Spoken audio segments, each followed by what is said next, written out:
ఇవ్వగలుగుతున్నాం అంటే అది కేవలం దేవుడు. హల్లెలూయా.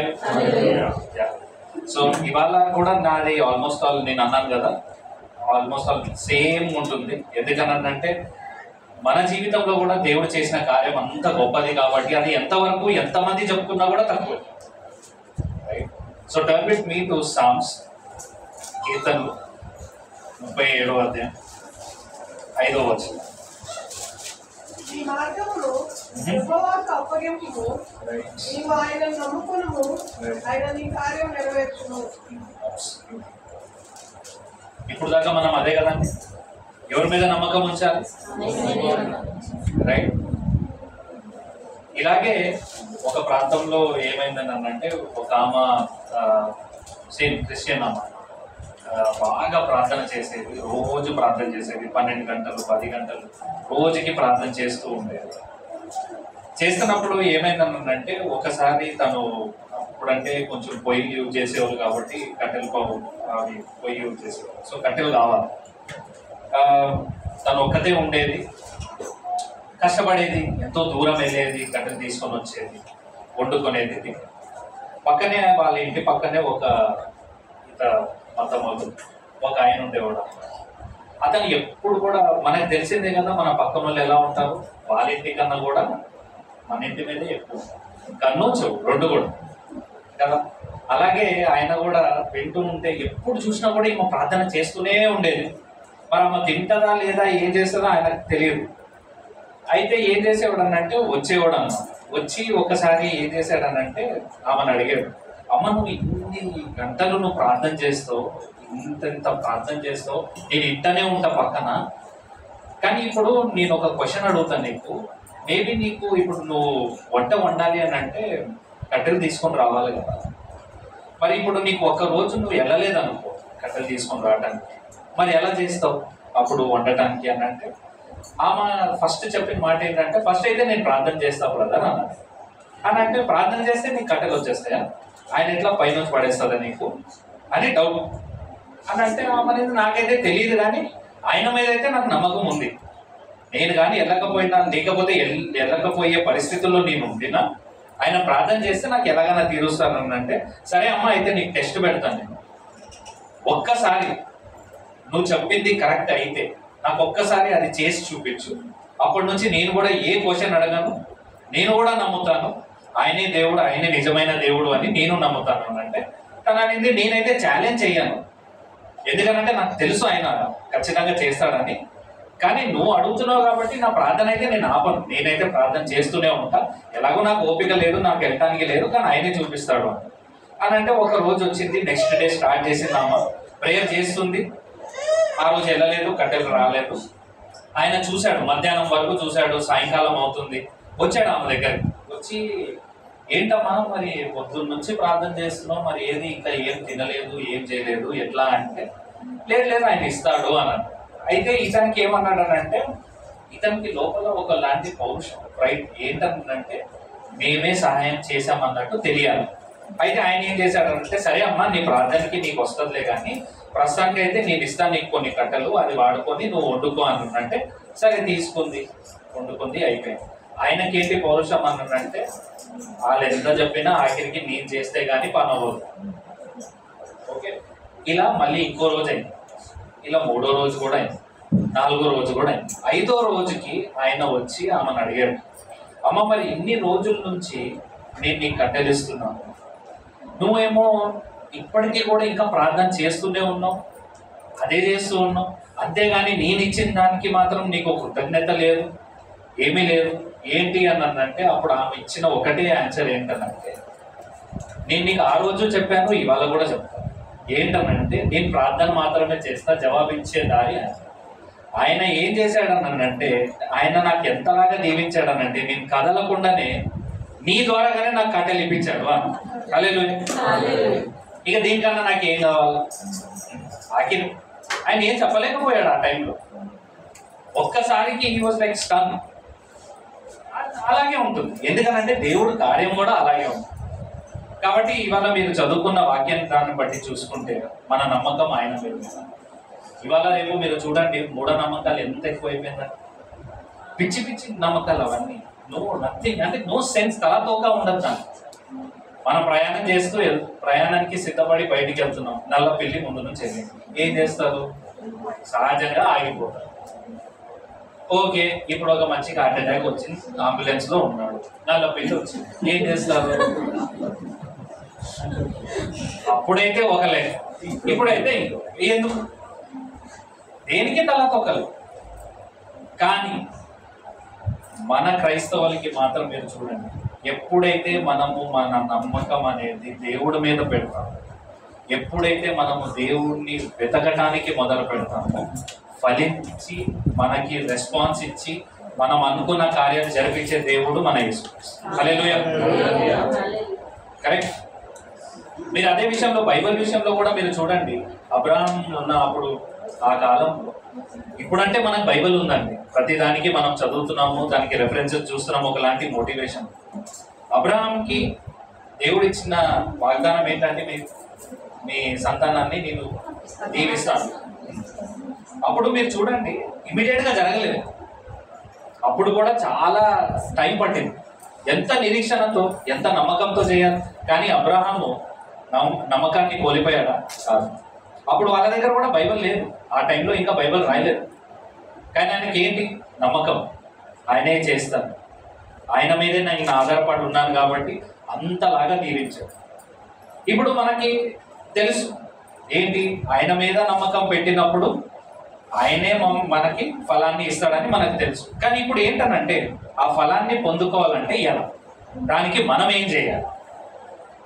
దీంట్లో నేను మీతో మాట్లాడాలనుకున్న భాగ్యం ఏంటంటే, మొట్టమొదటిగా మనం ఏం చేయాలంటే, ఆయన ఇచ్చే వాగ్దానం నెరవేర్చే దేవుడు అని మనం విశ్వసించాలి. The promises of God will be done in your life for sure. దానికి వాక్యంలో హెబ్రోలు రాసిన పత్రిక 10వ అధ్యాయం 23వ వచనం. Hebrews chapter 10 verses 23. నమ్మదగిన వాడు కనుక మన నిరీక్షణ విషయమై మనం ఒప్పుకొనినది నిశ్చలముగా పట్టుకొనుము. హల్లెలూయా. ఒక బైబిల్ పండితుడు ఏం రాశాడంటే, అంటే ఒకసారి తను చెప్పిన మాట ఏంటంటే, కంప్లీట్ బైబిల్ జెనెసిస్ నుంచి రెవల్యూషన్ వరకు చూసుకుంటే more than 800 ప్రామిసెస్ మనకి ఇచ్చారు దేవుడు. more than 800 promises. ఇప్పుడు ఈ అన్ని ప్రామిసెస్ మన జీవితంలో మనకి దక్కుతాయనంటే 100% దక్కు. ఇప్పుడు మీకు ఒక చిన్న ఉదాహరణగా దాన్ని నేను మళ్ళీ దీన్ని బేస్ చేస్తాను. ఇప్పుడు మనకి బ్యాంక్ అకౌంట్స్ ఉంటాయి, బ్యాంక్ అకౌంట్స్తో పాటు మీకు డెబిట్ కార్డు కూడా వస్తాయి. కరెక్ట్. ముందంటే మనం బ్యాంకులో వెళ్ళి క్యూలో నుంచొని ఒక ఇత్తడి బిల్ ఇస్తే వాళ్ళు ఎప్పుడో టోకెన్ నెంబర్ పిలిస్తే అప్పుడు వెళ్ళి మనం క్యాష్ తీసుకోవాలి క్యాషియర్ దగ్గర. తర్వాత ఏటీఎం ఏటీఎం వచ్చినప్పుడు ఏముంటుంది, వెళ్ళాలా డబ్బులు తీసుకొని రావాలి. ఇప్పుడు మీకు బ్యాంక్ అకౌంట్ ఉంటుంది, అందులో మీ డబ్బులే ఉంటాయి, మీ డెబిట్ కార్డే ఉంటుంది. ఇప్పుడు సపోజ్ మీరు ఒక ఏటీఎం మెషిన్ దగ్గరికి వెళ్ళి డెబిట్ కార్డ్ పెట్టకుండా, నా అకౌంట్ నీతో ఉంది, నీ దగ్గర నా డబ్బులు ఉన్నాయి, నాకు ఇచ్చే అంటే అది ఇస్తుందా? ఏది కదా. ఏం చేయాలా? కార్డు పెట్టాలి. అదేమంటుంది అంటే, ప్లీజ్ ఇన్సర్ట్ యువర్ కార్డ్ అని అంటే, కార్డు పెట్టి దాని తర్వాత నువ్వు పాస్వర్డ్ ఎంటర్ చేస్తే నీ దగ్గర ఎంత డబ్బులు కావాలో, నీ దగ్గర ఎంత ఉందో అంత నీకు వస్తుంది. ఇప్పుడు ఇదే మనము మన క్రైస్తవ విషయంలో కూడా మీరు అప్లై చేసుకుంటే, దేవుడు మనకి వాగ్దానం ఇచ్చాడు, ఖచ్చితంగా ఆ వాగ్దానాలది ఒక బ్యాంక్ ఉంది. కానీ డెబిట్ కార్డ్ లాగా ఆ వాగ్దానాలు నెరవేర్చడానికి మనం ఏం చేయాలంటే ఆయన మీద ఉన్న విశ్వాసం ఉంచాలి. సో బ్యాంక్ అకౌంట్ ఆయన వాగ్దానం అయితే, డెబిట్ కార్డ్ వచ్చేసి మన ఫెయిత్, మన విశ్వాసం. ఇప్పుడు ఆ విశ్వాసం ఎలా వస్తుంది? మన క్రియల ద్వారా, మన మాటల ద్వారా. మనం ఎలాగైతే ఆయన వాగ్దానాలు మనం ఇప్పుడు ప్రతి సంవత్సరం మనం ఫస్ట్కి మనం వాగ్దానం తీసుకుంటాం, అది ఎన్నోసార్లు మనం మొబైల్స్లో పెట్టుకుంటాం, బుక్స్లో రాసుకుంటాం అంతా.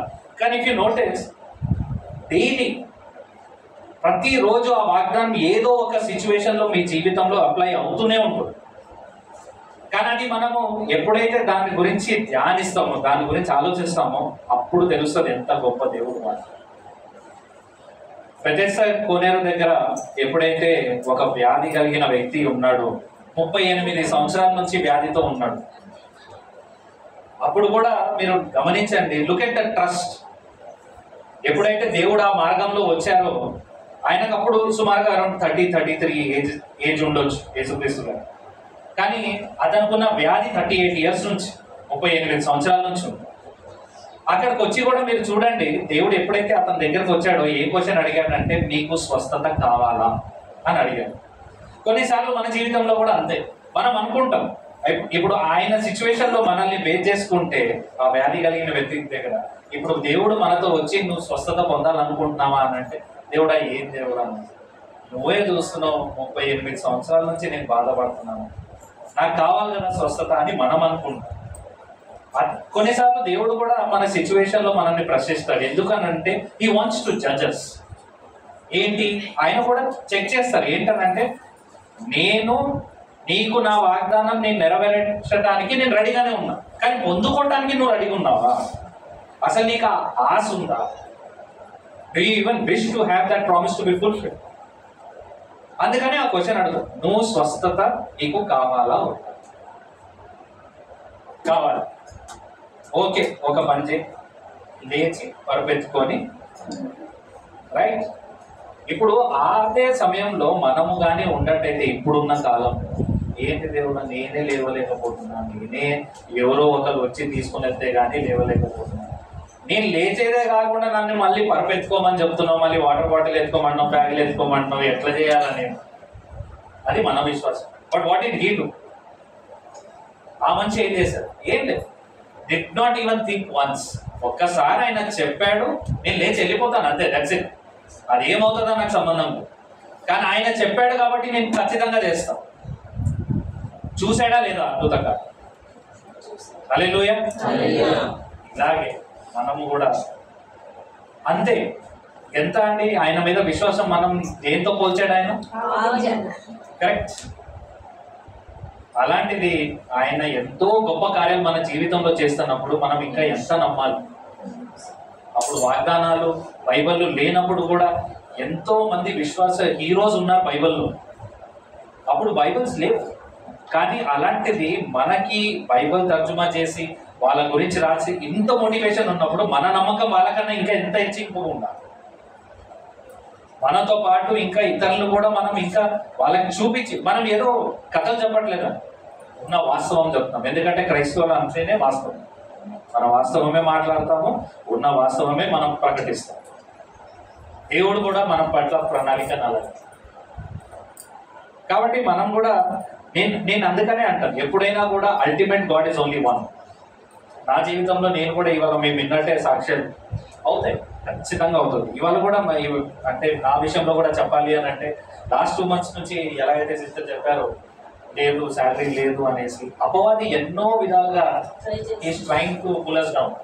ఇవాళ కూడా నేను చెప్తాను, ఇప్పుడు ఫస్ట్ సండే జనరల్లీ మేము ఏం చేస్తామంటే కుటుంబ పక్షాన మేము దశోభారతం అనేది మేము ఫస్ట్ సండే రోజు ఇస్తాం. ఎలా ఇవ్వాలి? 2 months శాలరీ లేదు, ఏం చేయాలి? ఏం లేదు. I will be very honest. ఎట్లా అంటే నిన్నటి నుంచి కూడా మేము డిస్కషన్ అదే చేస్తున్నాం, ఎలా చేద్దాం, ఏం చేద్దాం. ఇది అపవాది ఏంటనంటే నీ దగ్గర ఉన్నాయి అన్ని పీకేసే, ఏం చేస్తావు నువ్వు అవన్నీ, నువ్వు వెళ్ళి పోయి నువ్వు సంఘానికి ఇస్తానంటావా? నీ దగ్గరే డబ్బు లేదు, నీ దగ్గర టికానా లేదు, నువ్వు వెళ్ళి అక్కడ ఇస్తానంటావే, అవన్నీ ఏం చేయకు, ఉంచేసే, ఏం చేస్తావు? ఇవాళ పొద్దున్న మేము మా పిల్లలకి ఫీజు కోసం ఎవ్రీ ఇయర్ కట్టే ఆర్డీని నేను బ్రేక్ చేశాను. ఇవాళ మార్నింగ్ ఎందుకు బ్రేక్ చేశాను అని అంటే ఆ దశోభాగం ఎలాగన్నా దేవుడికి వెళ్ళాలి. ఎందుకు వెళ్ళాలి అని అన్నానంటే దేవుడు ఈ 2 months లో నాకు శాలరీ లేకపోయినా ఏ ఒక్క కొదువు కూడా నాకు జరగదు, నాకు కానీ కుటుంబానికి కానీ పిల్లలకి కానీ ఎక్కడ కూడా ఏ విషయంలో. మళ్ళీ ఖర్చులు చిన్నవి కాదు పెద్దవే, ఈఎంఐస్ ఆగవు, మన అందరికి తెలిసిన విషయం. కానీ ఎలా వస్తున్నాయి, ఏమవుతుంది? మళ్ళీ మేము ఒకరిని అడగలేదు, ఎవరి మీద ఆధారపడలేదు, కేవలం ఆయన మీద. ఇవాళ నేను కూడా ఒకటే అన్నాను, తనకు ఒకటే అన్నాను, ఓకే మనం పిల్లల కోసం పెట్టిన డబ్బులు మనం తీసినాం, ఆయనకు తెలుసు. అపవాది మనల్ని నాగానని ఎంతో ప్రయత్నిస్తున్నాడు, కానీ ఈ ఒక్క స్టెప్ మేము ఏదైతే ఇవాళ మేము దేవుడి కోసం తీసుకుంటున్నామో ఇది ఆయన ఖచ్చితంగా దీనికన్నా ఇంకా గొప్పగా మనకి దీవిస్తాడు. హల్లెలూయా. కాబట్టి మనం కూడా ఆయన వాగ్దానం నెరవేర్చే దేవుడు అని నమ్మి ఆయన మనకి ఇచ్చిన వాగ్దానం ఖచ్చితంగా నెరవేరుస్తాడని నమ్మి ముందుకు సాగుతూ ఇది దేవుడిని కొద్దిగా వాక్యం దీవించిన గాక. Thank you brother.